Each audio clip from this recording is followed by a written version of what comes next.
It's And Just Like That, Season 3, Episode 8, Happily Ever After. Carrie attempts to work on notes with Duncan while Aiden is in town for a visit. Seema learns of a potential deal breaker with Adam, and Miranda contemplates whether she can leave her worst chapter in the past. I mean, I guess that's what it was about. You wouldn't think that it was Miranda's worst chapter by the way that they've decided they're gonna underplay it. They didn't want to irritate any of the alcoholics out there who might be watching this. And like I said on the live, and maybe want to feel seen, or like this isn't an affliction that affects zillions of people across the world. No, let's address vertigo. Hi y'all. Pod and the City. It's Joan and Amanda.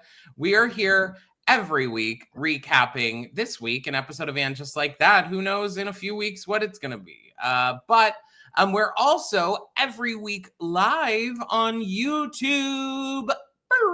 YouTube.com/@podandthecity. 2 p.m. EST on Fridays. Please hit like and subscribe right now. Hit the little bell icon, because if you hit the bell, you're going to be able to get notified when all of our stuff pops up. We're kind of all over the place these days, so just get a bell and you won't have to worry about planning. We're slightly changing up the way we're going to put our content out, so make sure that you're just keeping an eye out. And if you see the words Pod and the City, you hit the video or the thing and you just watch it and listen. We did get a really, really sweet review from someone. Did? Yeah, and you're not supposed to look at the reviews, John. I keep telling you. It was really sweet. They said that their favorite type of podcast is when someone, let me see. Now I want to pull it up. Their favorite type of podcast is when two people are good friends and you can tell that we're really good friends. Well, we are. We're fabulous friends. I mean, some people hate us. And if you're one of those people who hate us, that's totally fine. Leave us a comment on YouTube. But if you're one of those people who love us, leave us a 5-star review over on the podcast places. That would be great. We actually spent a lot of time together, in person in our 20s, and people hated us back then too. Well, we both were worse than too. We were way worse people. Terrible people. But things change. Just like That changes from Sex and the City. And I don't know what's going on. It's having a full identity crisis in season 3.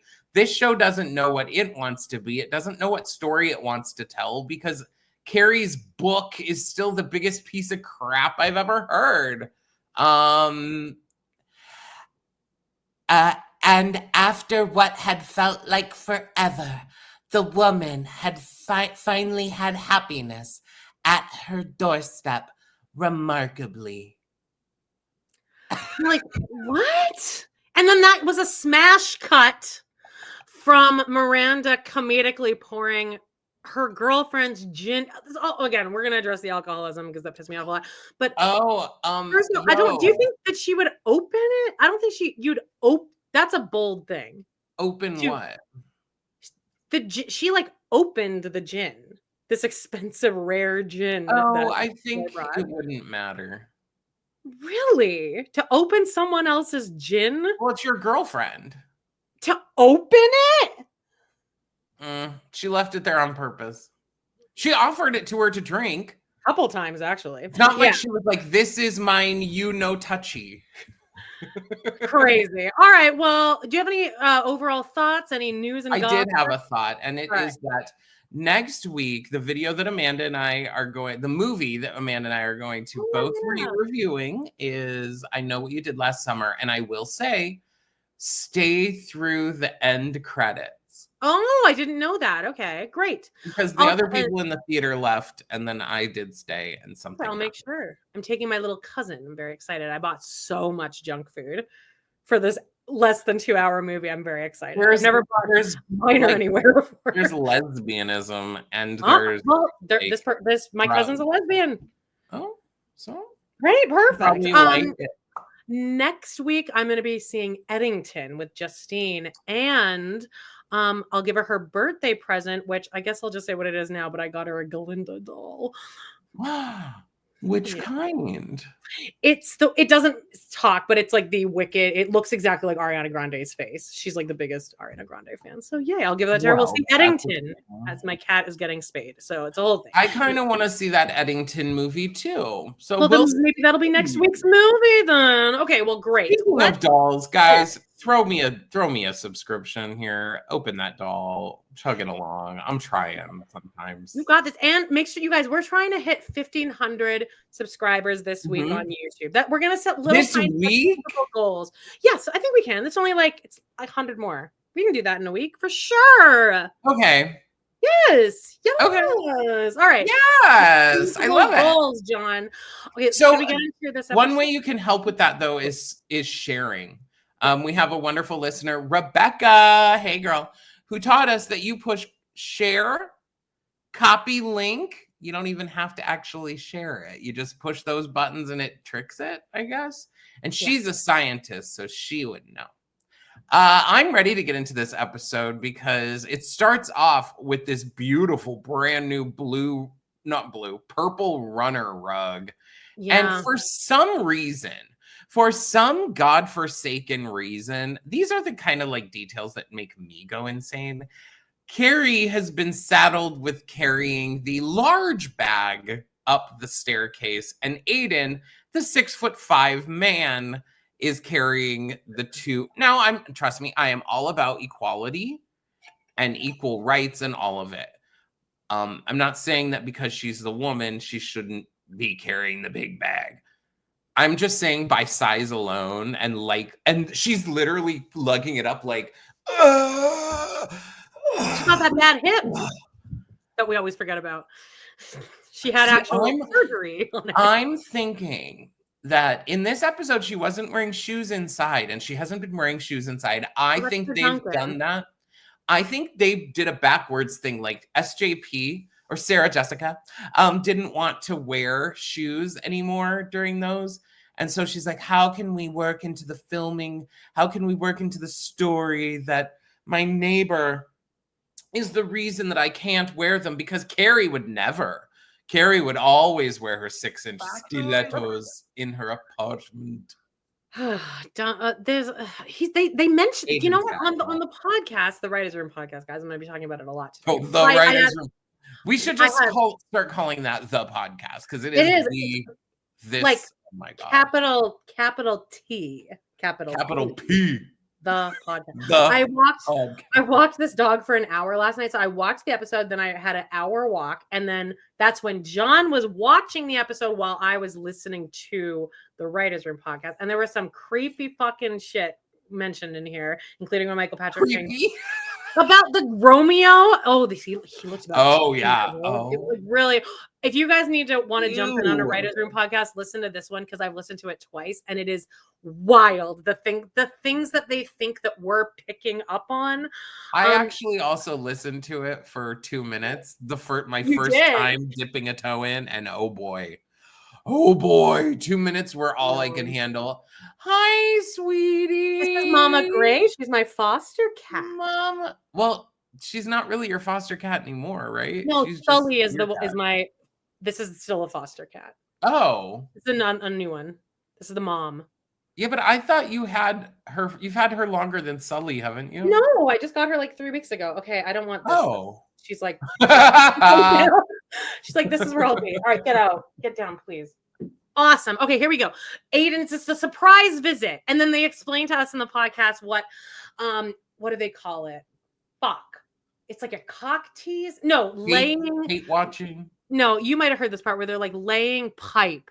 They're like, here on the Writers Room podcast, we like to teach you guys writing terms. And this is what writers like to refer to as laying pipe, where we give you information, but covertly. I'm like, what kind of writers are calling this laying pipe? No one. And I'm like, it's called laying pipe. It's called expository dialogue. And you guys do it a lot. And yeah. We see it. So, but this was to get the information of it's been a while. Some time has passed. They've Hey, forgiven each haven't you? other. Hey, Amanda, maybe you've heard of this wild term. We use it in the podcasting realm. It's called a dick down. It's this wild thing that happens when we're just like, we're really going at it and we just can't move forward. I So actually like we do that. this thing called a dick down. You've heard of it, right? I haven't, but I like that. Let's make that our thing.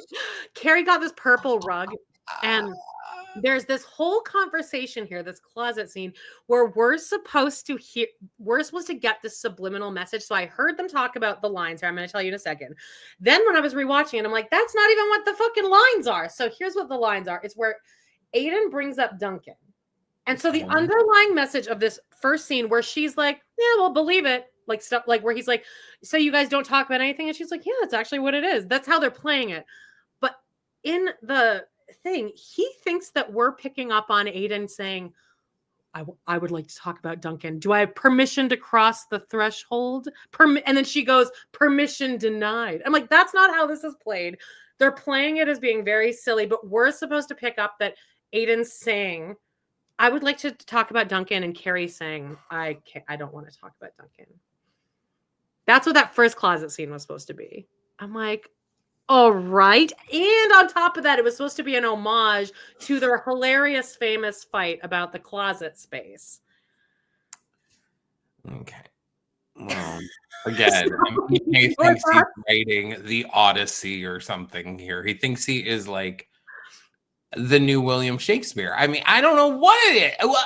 You have like conflated your fucking ego so much that you think that you're a writer beyond a show that was about like, 4 women getting fucked in New York. I mean, like, yeah, it's Dead Poet Society over here. He's really like, listen to this dialogue, you guys.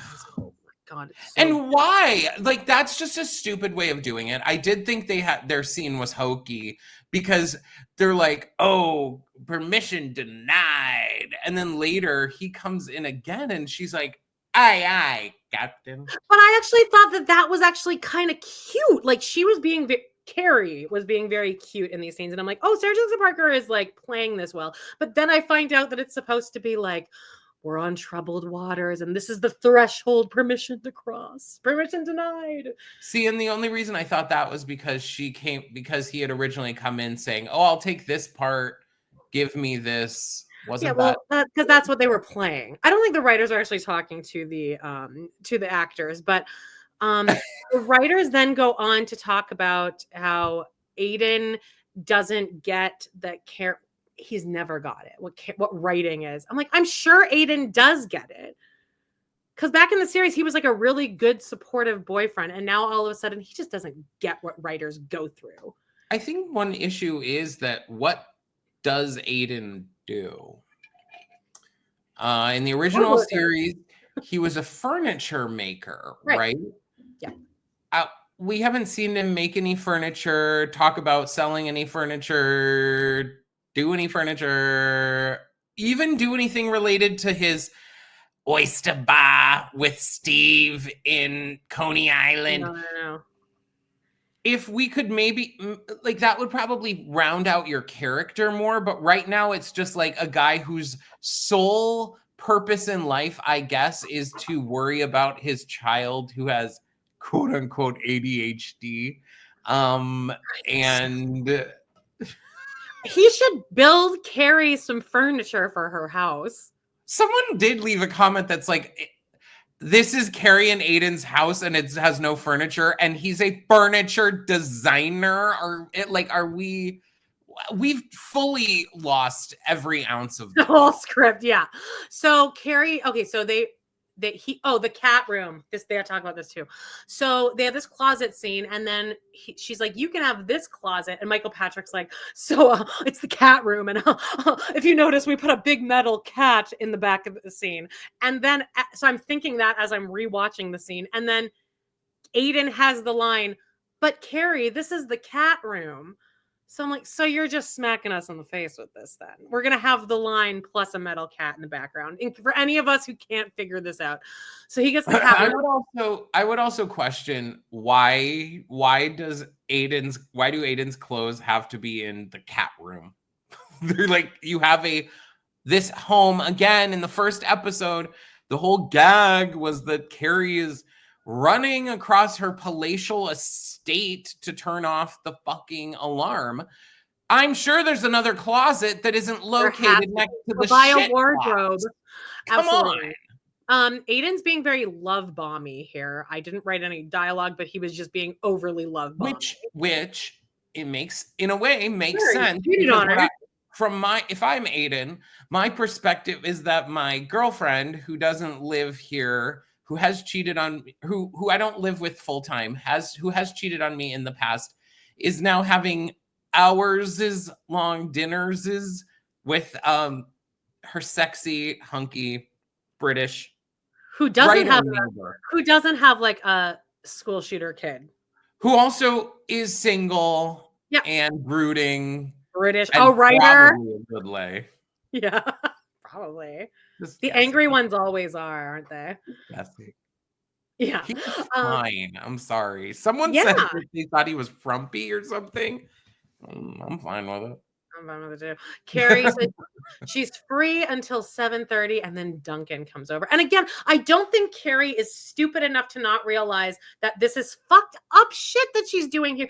It is inappropriate to have a straight male friend when you're in a relationship. I'm so sorry for any Harry Met Sally people out there that think it's possible, but it's like not possible. I would say if you want to keep up doing whatever you're doing, at least be like, hey, Duncan, my boyfriend came to town. Surprised me. Sorry. I mean, like, it's not like her and Duncan having these writing things are like, no. Though he is the only person who tells her book is genius. Yeah, that's why she goes. She needs to tell us about more what the woman is doing, John. She's opening a window, she's closing a door, she's starting a new day, she's closing a new chapter, she's waiting for happiness at her doorstep. Yada yada. The woman. Harry's now in bed with these giant balls, and as they say on the podcast, no lie, we had a little competition in the writers' room to see who could think of the funniest way to describe the big balls, from this cancer surgery, life-saving surgery that he got. They did mention in the podcast, the amount of times that we're mentioning the podcast, this might as well be called like the writers' room podcast. They say that they chose to have this scene set up like this so that they could like skip through and so that we would all know Harry's fine. Right. So we wouldn't be worried about his surgery and stuff because Charlotte walks in and is like, oh my God, well, I'm glad your surgery went well. I'm glad everything's fine after the surgery. And Harry's like, yeah, but my balls are as big as whatever hilarious joke you said I didn't even write anything, but it wasn't funny. That's no, they just go back and forth with that. But if you guys go and listen to or watch, it's exclusive on YouTube, our live stream that we just did, we both had the revelation that we're pretty sure that Charlotte does not have vertigo, but she has a brain tumor. And that's why they wanted to move this Harry thing along. Like, well, I just wanted to make sure that everyone knew that she's okay. And then they were very much alluding to, well, I mean, it's probably vertigo, right? She has had it before and it does exist. I have an unfortunate new prediction. This is probably closer to the reality. Okay. Two things. One, she's going through menopause. She's already gone through menopause. That was the storyline. Period. Remember? There was that episode where she's wearing that white smock and she has her period. And there's the same episode where Lily's. Yeah, but doesn't she get her period in that episode? But that's part of menopause. I know. I know all about it. As I was getting ready for the live stream, I screamed to John, I'm on my period again. I got 8 days off this month. Second prediction. Yeah. So that first one is foiled already, John. No, I still believe that could happen. That's what the whole thing wraps up, is that she's in full menopause now. The second one's worse, I think. Okay. My second prediction is, She's just so stressed from I was gonna say from it's being a ADHD. mother, like It's from the undiagnosed pressures OCD. from all the pressures from every side, being an art curator, being a mother, being a End wife of of a list. cancer End of survivor, list. like the end, like. Okay, well, I mean, I'm not discrediting cancer survivor, whatever. I don't think Y'all want anyone to know. thinks you are. I can't give the show enough credit to believe that they're really going to be like, end of season. Harry is now over Charlotte's in bed, and Charlotte has like tape wrapped around her head. And she's like, But writing wise, wouldn't that be an actual good bait and switch or laying pipe? well, they bait and switched us previously that we were going to possibly have Carrie have some kind of mental. Oh yeah, that's right. Something. And Steve's a hearing loss too. Oh yeah. LTW and they said the reason we needed a reason for LTW to show up before works that her and Charlotte are walking to work together. So we had him bring him these nuts so they can make this macadamia nut joke. And this part I thought was unbelievable because she walks in with these macadamia nuts and she's like, "These are some big nuts." And Harry's like, "Oh yeah, well I got some big nuts." And no, actually, you know what they did? What? She weirdly. They don't let her say the word nuts. Oh, right. She says, "Here, I brought these macadamias from Hawaii," which I'm sorry. No one is saying macadamias. You would say macadamia nuts, wouldn't you? Yeah, you'd also say herpes and not Epstein.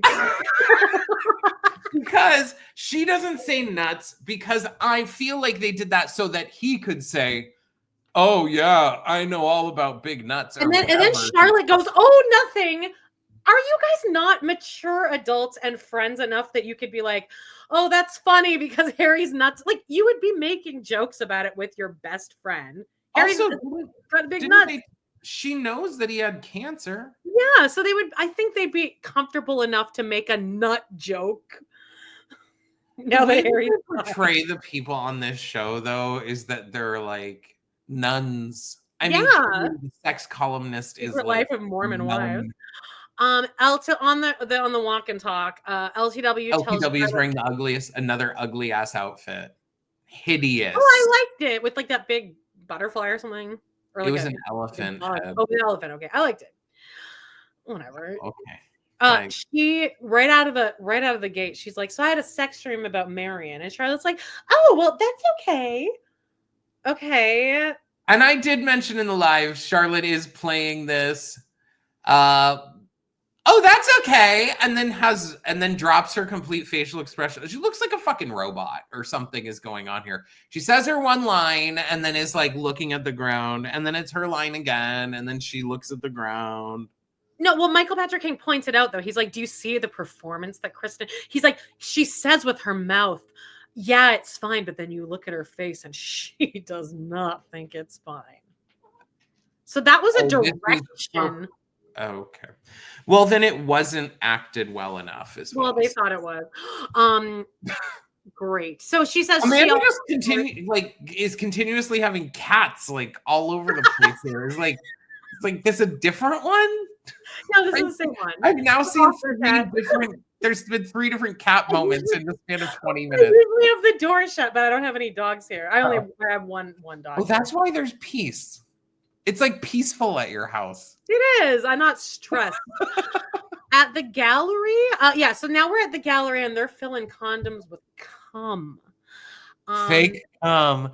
Because I thought this was actually interesting because this is how they set up gallery like artwork. Is like someone will go in, they'll have a picture of how it's supposed to look, and then the assistants are like setting up the pieces. Yeah. That was interesting. What I didn't agree with is that the gallerinas, this is what they refer to these 3 as. And Michael Patrick King goes, "Do you notice that sometimes we have them wearing black and white a lot? Not all the time, but if you notice, there's a consistency that sometimes we'll have them in black and white." I'm like, that's not consistent then. That's not really a bit if it's only every so often. Then I don't believe that these 3 women who clearly went to art school have degrees. This is their actual living. They're selling $1 million pieces. And they're like, "What is this shit?" I'm like, you don't not think that. They would be thinking like it would have been funnier to make fun of like to have their characters be like over the top art lovers. It would have like in a way of being like, oh my God, this is a revolutionary. This is breakthrough. This is amazing. Like, not saying that's funny either, but it's very unrealistic for them to be like, what's even the point of this at all? And it's also pretty obvious what the point. It's called Happily Ever After, and there's places on the wall that's like, today I'm not happy. Like, and the art exhibit later is the girl in the 80s and then the woman now. It's two beds juxtaposed. Like the easiest idea.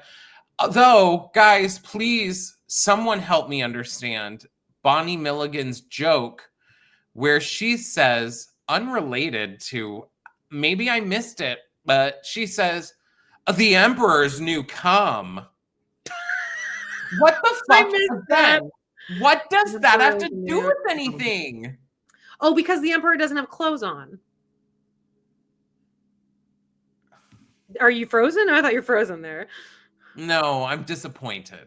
I can't believe Well, yeah, that's the joke. Because the person in the art exhibit is naked. Yeah, so they're basically, that's a nudity joke.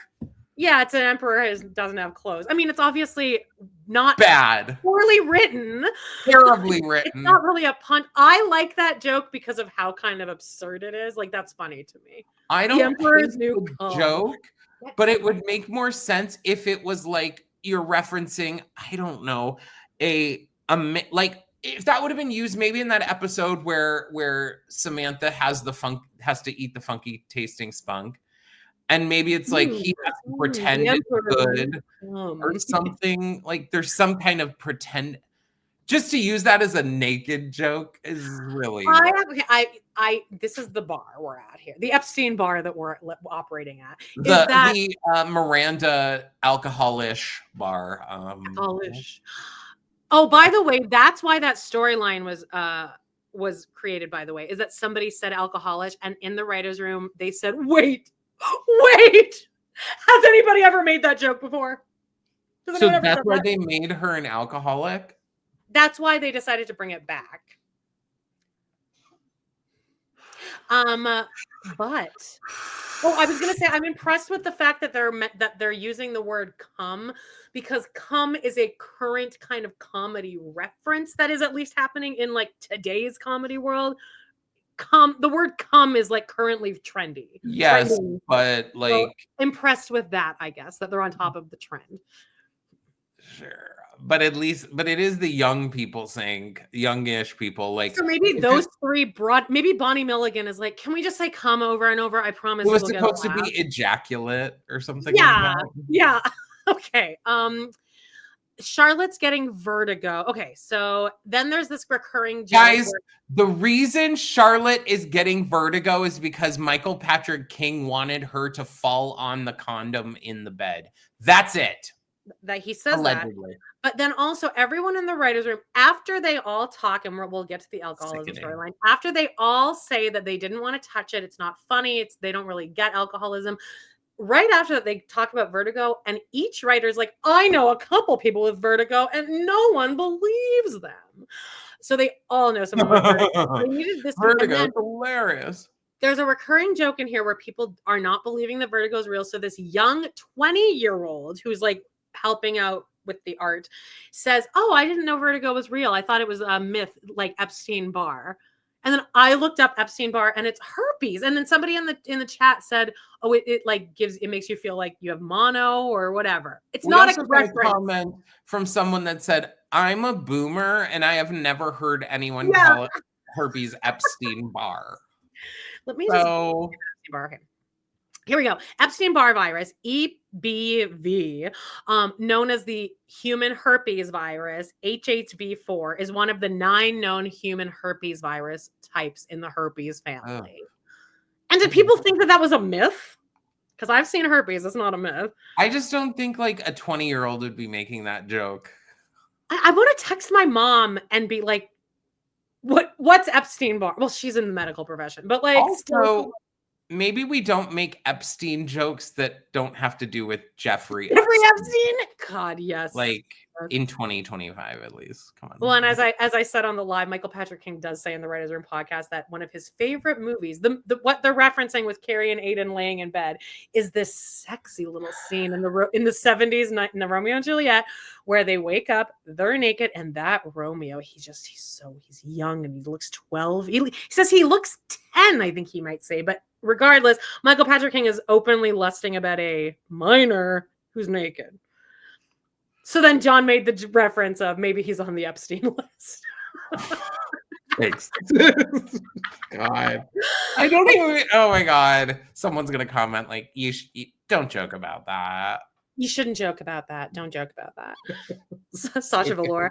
Okay, so Joy, Exactly. here we go. Joy stops into Miranda's with some Montreal gin. I looked this up. Joy has a brain tumor too, y'all, because yeah. She forgot that Miranda doesn't drink.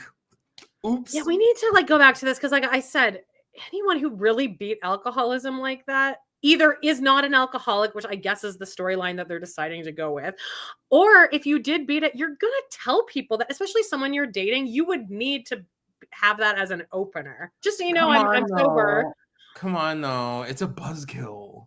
It's Miranda says later that it's, telling Joy would be like such a buzzkill. But Joy is like a scholar. That's why Joy would also be able to put 2 and 2 together and also be respectful of someone. They're trying to make it look like Joy is a disrespectful piece of shit, because ultimately, even if a person said they don't drink to you, you should remember that and be like, okay. I just think, that would be on the forefront of your mind, whether it's a big deal or not.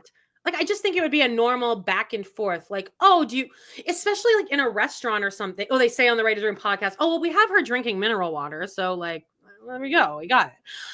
Wouldn't that be a natural point of conversation? Like, I don't drink. And then you would ask something like, oh, is it okay if I drink around you? I just feel like, there would be a natural back and forth, right? It wouldn't end this. It wouldn't come to someone, your new girlfriend being like, is it okay if I leave this here? It's the first time I've left it anywhere at a girl's house. Why would you leave alcohol at someone's house? It's a weird thing to leave at someone's house. You leave like a curling iron or something.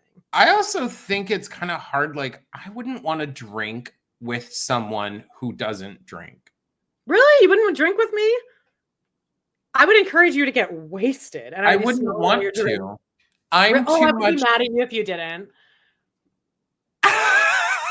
So you're like the opposite, like you'd like pressure. I'm a really bad influence. Oh no, I think everyone should drink. Drink. I don't think it's fun when you're on different levels of whatever. Even when I'm with someone who has drank or is more affected by their alcohol than me, I find that to be annoying sometimes when they're really drunk and I'm just like, of course, chilling. So, Okay, but either way, this wouldn't happen. No. So Aiden and Carrie have fallen asleep, which reminds MPK of a naked 12-year-old Romeo. Great. God. Carrie now has to get up and she has to meet with Duncan. And Aiden just doesn't get it. Aiden's like, so how long will it be till you come back? And she's like, oh, I don't know. 2 hours? She says hours. It's the process. Like, you'd think she's about to walk into like Bridges of Madison County. That's the vibe that she's putting off here. And Wyatt Aiden checks his phone. He's like, damn it, Wyatt hasn't replied to any text. I'm going to tell you why this would be a huge fight, by the way, right now. He says, oh, by the way, he's living with Kathy now, and Homer is now staying with his cousin for a month. So I can actually like live here now.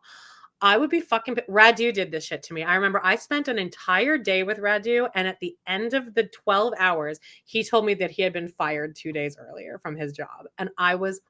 Again, the red flag didn't really go off yet, but wouldn't you be if this happened to you, you got fired, or your son is now living with Kathy, wouldn't you immediately tell your partner that this enormous life change has just happened to you? Wouldn't that be the first person you tell? I feel like those are slightly different situations, but I do think that I do think that See, it's hard because I think that there's the red flags all over Carrie and Aiden's relationship, and especially I think that they have not been truthful, either of them, because he cheated on her with Kathy. Yeah. And then told her later after the broken rainbow window. And then that you don't want to tell immediately, but wouldn't you? If now, great, now he's going to live with Kathy, wouldn't I would just be that would be one of the first things I would say. But yes. But maybe I don't want to give them this much credit, but there is maybe a piece of feeling ashamed of yourself, or like feeling like, oh, I don't want to admit that, like, God, my son doesn't even want to like live with me. And I get that, but in my head, if this is my partner in life, I would be like, I should be the person that you tell that to immediately. Like, what? Otherwise, what is this then?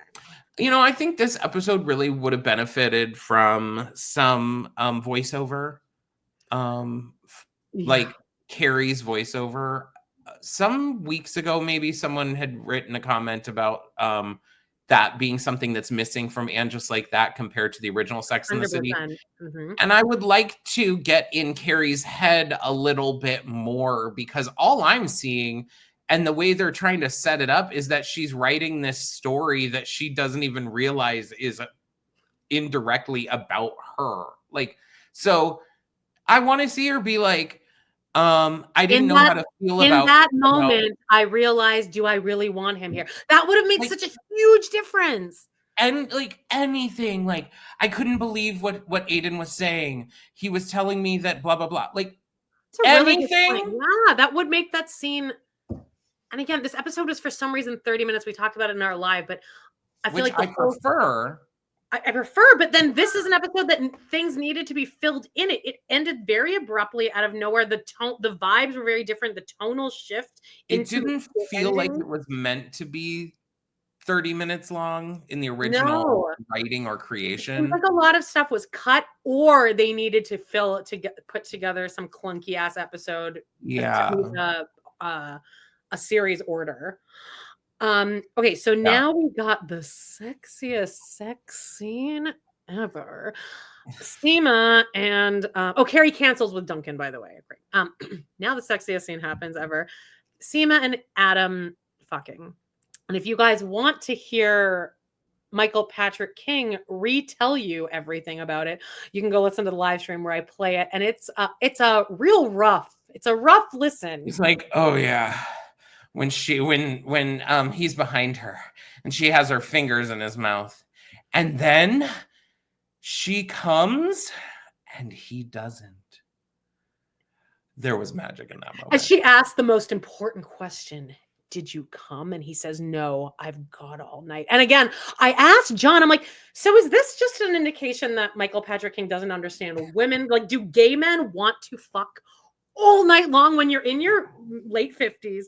You want to hear, no, I haven't come yet. I'd be like, no, I think that he is under the guise of the trope that is like, men always come and then never help the woman come, and it's always about the man coming, which is true. But that's not really my experience at all. Well, that's something I'll give to men. That's one thing I'll give to the men I've slept with, is they all make sure that I like finish. Get off, but I ejaculate. When you make love. Yeah. Yeah, that's it. Okay, great. So anyway, he did Somebody Has All Night, and then he very sexily starts biting her armpit. I think Michael Patrick King is a sick motherfucker, and like these are like, this is what he thinks normal sex is just this primal fucking. He's like, how great is it to have this amazing sex and then laugh? I did actually not hate the sex scene. I hate it now. Version of what they think the sex scene was. I didn't hate it. I do think that Adam, the guy who plays him, I think his name is Logan Marshall Green. I think he comes off as though he is not making fun of the show, but he's like, oh God, I'm on And Just Like That. Like, yeah, he has a little bit of irony behind everything. Yeah, which I kind of like, but I also am like, he seems somewhat tortured. Seema kind of gives me that impression too, because she Yes, kind of walks around like, I'm saying these lines, guys. I'm really doing my best over here. Both of them. In fact, I took a couple pictures because, it's not yet. Don't forget that he eats her armpit out because it's very important to the deodorant. To the text. Mind you, they've been fucking 2 hours, and we're then led to believe that Seema doesn't know that he doesn't wear deodorant. Right. Okay, so we have LTW and George Washington in bed now.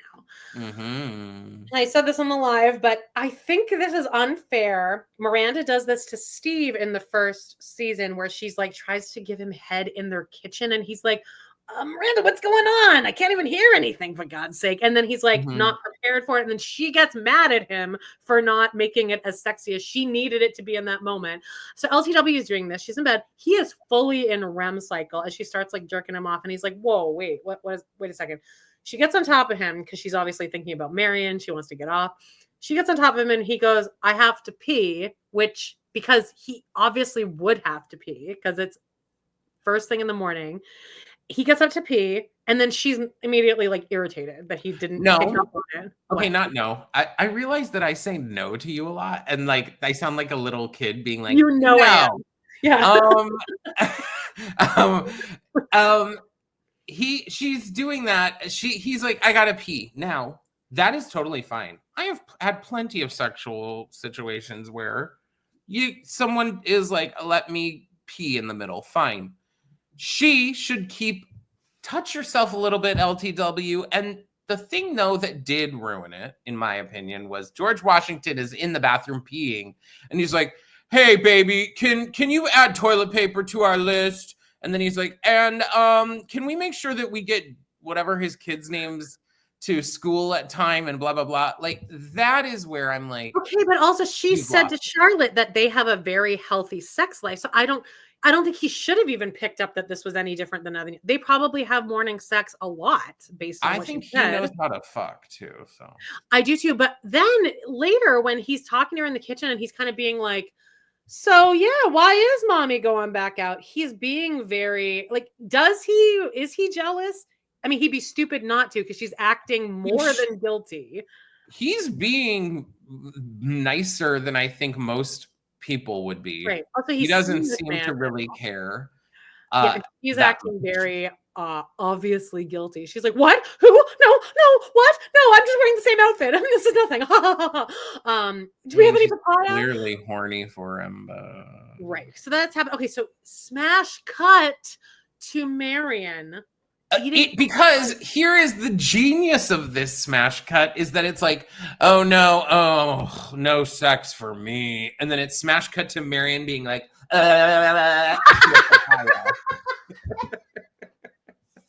it was so. I was like, Jesus, this needs like a higher rating of like okay, eat out the papayas, papaya, whatever. And again, they've already done the storyline with Mr. Pussy in season 2? So I liked LTW.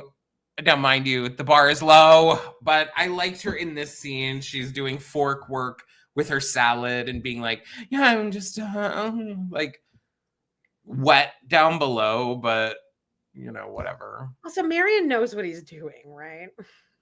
He's wearing these slutty little tops. Yes. Nipple tops. Especially because later when they go to the movie thing together, it's shown that his leg is the one that goes on her leg. And that is very obvious. I mean, again, like they clearly do want to fuck each other. He's not being like, we've all played this game. And it's we fun. know who is. This is actually the most fun thing to be in here before anything actually happens. Just the anticipation. To me, this is some of the most effervescent, refreshing shit on the show. I know we don't really want to see LTW cheat on George Washington, but the chemistry these two have, the spark, the thing that's going back and forth is actually kind of interesting. It's Agreed. Like, oh, are they going to do it? Are they not? We'll see what happens. So, he invites. Oh, I wrote this papaya. I'm like, he might as well pull at his dick and slap her across the face with it. Basically, which that's what he's doing here. I'm down for. He invites her to a movie tonight at 7, and she's like, no, I can't. And he's like, well, this Obama person is going to be there. And I'm like, how hard is it to get Michelle Obama when you're like a pretty famous, established, rich, your husband is going to be comptroller of New York. No one can get a meeting with Michelle Obama. Well, it's weird because they've edged this Michelle Obama storyline and referenced it more than they did Miranda's alcoholism. I mean, like, you've teased now Michelle Obama every episode of this season. Yeah. Every single one. And then you waited until, now to kind of be like, oh, Miranda might drink. We're making steps. So she has to skip Charlotte's art thingy, I guess, tonight. Mm-hmm. George Washington is now, this is where he's acting suspicious, and he's like, why are you? She's acting very obvious. And fine, that scene happens, and she's like, I have to go. I have to skip Charlotte's thing. Bye. Carrie and Aiden are now in the closet. And this is where he says the permission to cross the border. And we're supposed to realize that this is him saying permission to bring up the Duncan thing. And she says permission denied. And I wrote this a very cute scene as acted. Like, they're obviously not playing whatever the intention is that because I think if Michael Patrick King was like, you guys are having a conversation, but not actually having that conversation, I think this would have been played by the two actors wildly differently. Don't you? Well, it was directed by someone else, and MPK, does make sure to say beautifully directed. And so I don't know if he talked to the director. No, I think he retcons a lot of things actually. That's how I feel, is he goes back at the end of the situation and is like, okay, we got to record this podcast episode and let's fluff up. I mean, 100%. Not there. I mean, like, how many shows have an accompanying podcast from the writers of it? Do you know that you can watch under extras on HBO Max? You can just like click it and the podcast is there. What? Yeah. No. Like, there's no visuals of it. Thank God. No. But it's just like the screen. I want to see the visuals. Oh, no, I would absolutely be binging the shit out of that because I would. But again, smug ass face. Like, what other popular shows are there? The Bear. Is The Bear? Actually, I think a lot do. Breaking Bad had one. And it was it was going on. Yeah, it would air right after the episode. It was the same, and it was the same thing with them. Vince Gilligan being like, "Our crew is just the best in town." I'm like, "This is like just this isn't fun to listen. You all just jerk each other off." Okay, so at the Giuseppe, Miranda is too embarrassed to tell Joy about her alcoholism. Is that where we are? No, sorry. I'm sorry. They're at the art opening. LTW Q scene is at dinner. Sema and Adam. No, we're at dinner. This hilariously relatable moment. This deodorant thing, which I played this on the live for John because he predicted. He's like, let me guess, somebody saw somebody putting on deodorant, and the writers are like, we saw this, and Michael Patrick King is like, they brought it to us and we all were hysterically laughing, and we knew we gotta write that into the show. In fact, one of his lackeys said, we gotta shove it in there somehow. Right. And then someone else, or maybe MPK said, that's how we write the show. Like, see, folks, I know you don't pick up on this, but this is actually how we write the show. How about we think, like, I am Carrie Bradshaw. What would happen to Carrie Bradshaw? Not what happens to MPK when he's at a restaurant. Like, what? So there's that, and then they think that this is very funny. They argue about deodorant, and Adam pulls out some crazy glasses, some absurd, humongous black rimhorn glasses or whatever. And the weird thing to me is Adam is like, oh my god, that is the most crazy thing I've ever seen. Someone putting deodorant on in the place. He doesn't even wear deodorant himself, and he thinks that it's absurd. Well, that's they needed to give Seema something to not want to date him about, so it's the deodorant thing. And it can't be that they had this discussion too. They wanted it to be, it was pitched as he doesn't wear deodorant. And Michael Patrick King is like, that's absurd. He has to at least do the crystals. No one's going to believe that he just doesn't wear deodorant. Like, well, you're dressing him like he hasn't taken a shower in about 10 years. So he looked like shit in the last episode. But again, guys, the podcast told us that at some point between last episode and now, off screen, Seema gave Adam a makeover. Yes. I swear to God. Now we're at the gallery. There's a naked woman in bed, and there is one okay line, again, bar is low, where Seema says, see, this would be me in the 80s if I never used deodorant or something like that. It's a woman naked in bed with condoms everywhere. Aiden and Adam and Seema. Oh, they also said, we really sat down and we thought of what are some great combination of people we could all put together. I'm like, well, if you just all book them for the same day, you could actually kind of play with this instead of like clearly filming each scene on separate days. See, and they're talking about combinations of people. This is the combination of people that you had to take the 3 other women and put them having a conversation somewhere else. Right. So that's the reason these other characters are together. It has nothing to do with you coming up with like, oh my God, wouldn't it be hilarious to have Adam and Aiden and Seema talking? Well, this is actually so funny because as Adam and Seema have really only had bad experiences with Duncan so far. So they're the perfect people. So they don't really know what to say. But then Adam addresses him as Dunkin' Donuts and the cat that lives under Carrie, which the writers see as Aiden not even seeing Duncan as human. And great.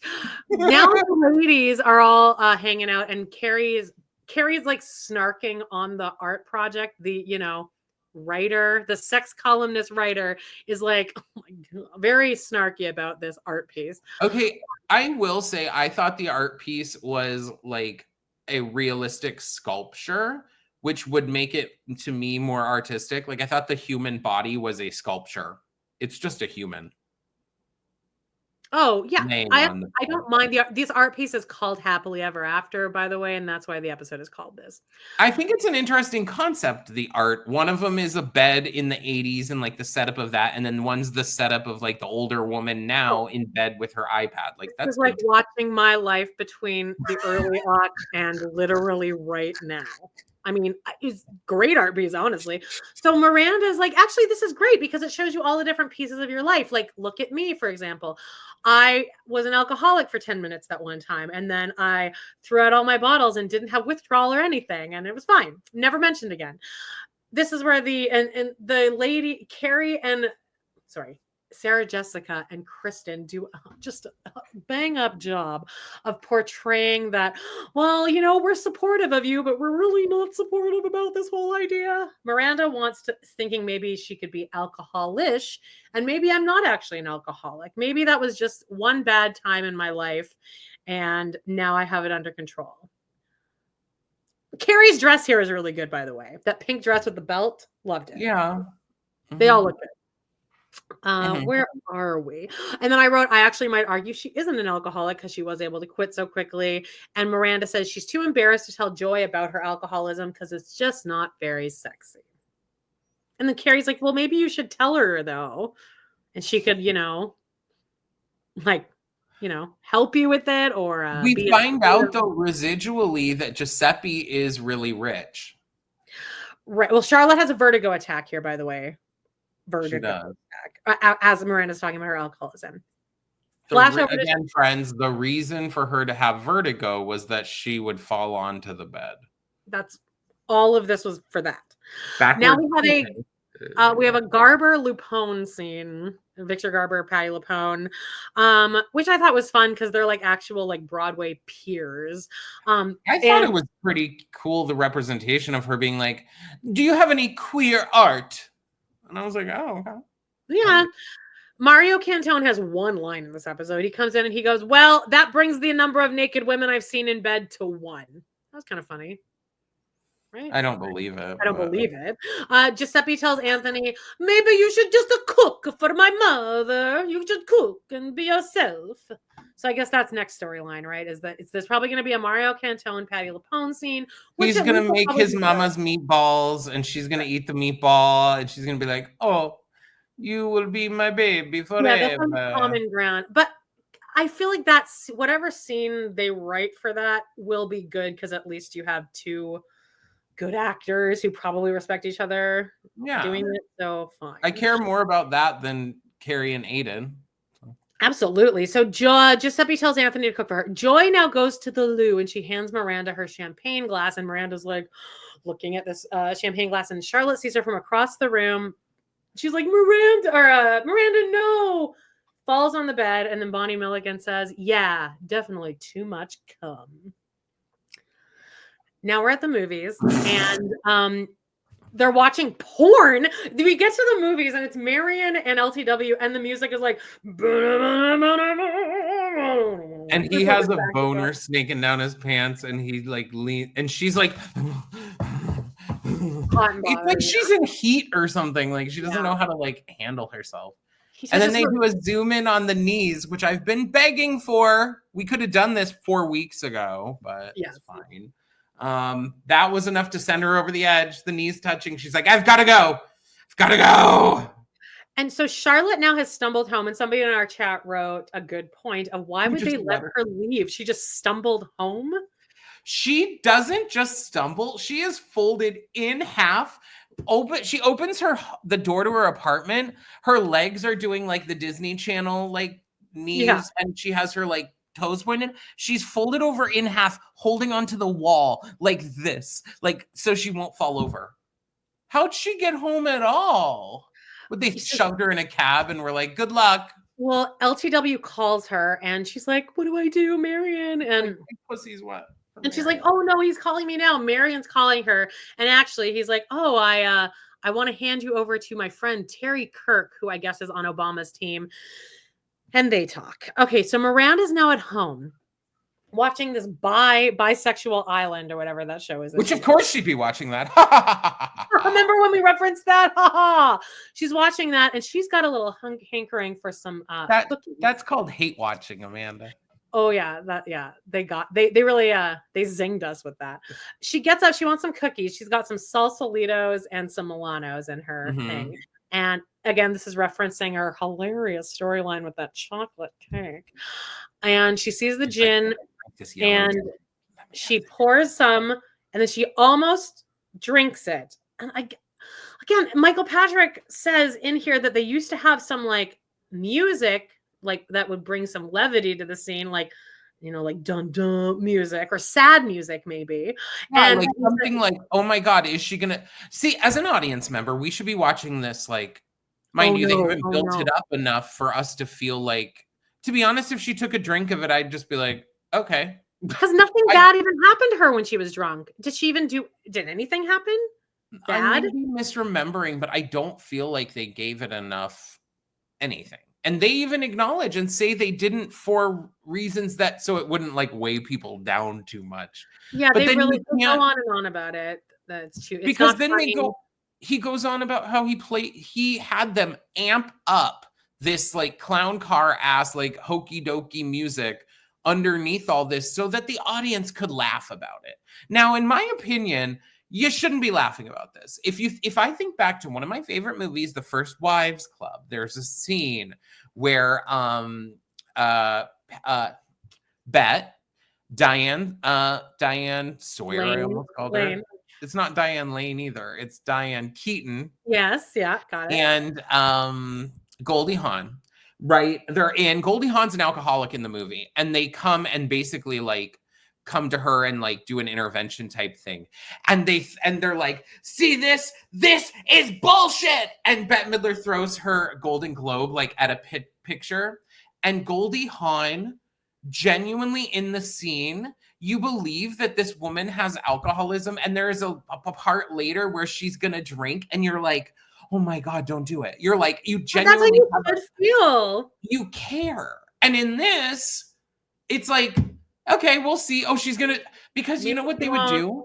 They would have her drink and then go do some zany comedy bit about it would be played for physical comedy. Yeah, absolutely.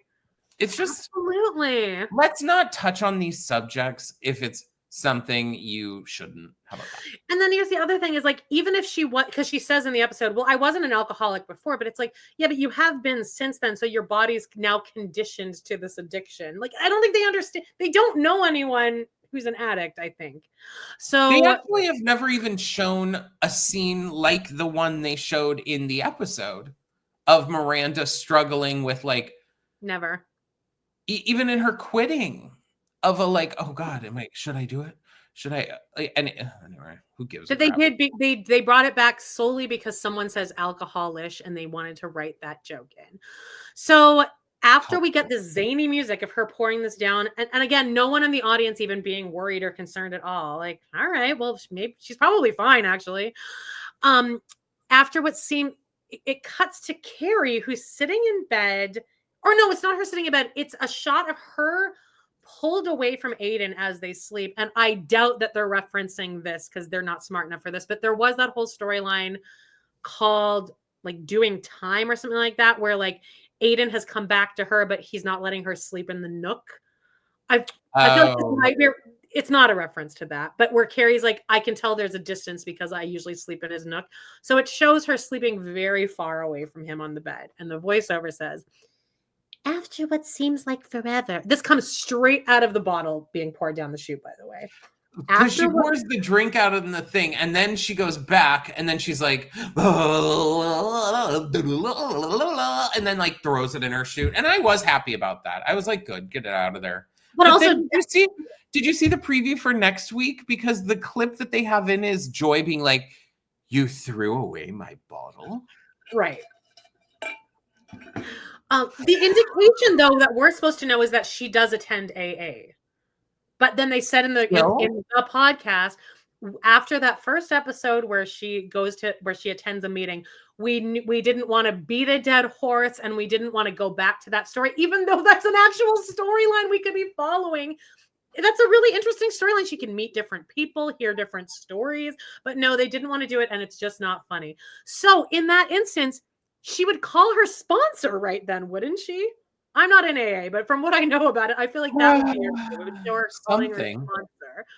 Something. Cut to, after what seemed like forever, the woman felt happiness and had arrived at her doorstep. This is like a non sequitur. Like, this has nothing to do with anything that happened in the episode, including Carrie. Something more, though. It's like remarkably and quite unexpected, like a magnificent red bird which suddenly appears in the garden. You hold your breath and remain very still, not wanting it to fly away again. And that's the end of the episode. What she's saying is that because Aiden's back, she finally has happiness back, and she doesn't want to ruin it. What's this red bird supposed to be an allegory for? Nothing. Absolutely fucking nothing. You guys, we're so glad though that you've made it through to the entire episode and that you actually like are here. If you're on the Hour 2 crew, put Hour 2 crew, baby. Hour 2 crew. Make sure if you're watching us on YouTube that you're liked and subscribed and hit the little bell icon, really seriously, because it will let you know anytime we're going to go live. It'll let you know if we post a new video, because as we change things, because we're both ADHD, you know, we like to change things every once in a while. You'll be able to follow our stream of bullshit. Yeah. That live is already really blowing up. Susanna just wrote this comment 22 minutes ago. Just when I thought I couldn't possibly hate MPK more, he waxes longingly about a 12-year-old. Get a warrant for that guy's home computer. And, you know, you can leave comments like that too. So head on over to all of our old videos and write a little comment. It helps us out. If you're listening to us on the podcast places, you're still going to get our weekly roundup every Wednesday. If you're watching us on YouTube, you'll see it in 3 different videos. And if you're down on the lives, if you just even want to jump in a live and you don't watch, well, you probably wouldn't be listening to this if you didn't watch it. Make sure that you're checking out our lives on Friday, 2 p.m. EST, baby. If you don't know what time that is in your area, Google it. We love you guys so much, and we'll see you later. Bye. Bye.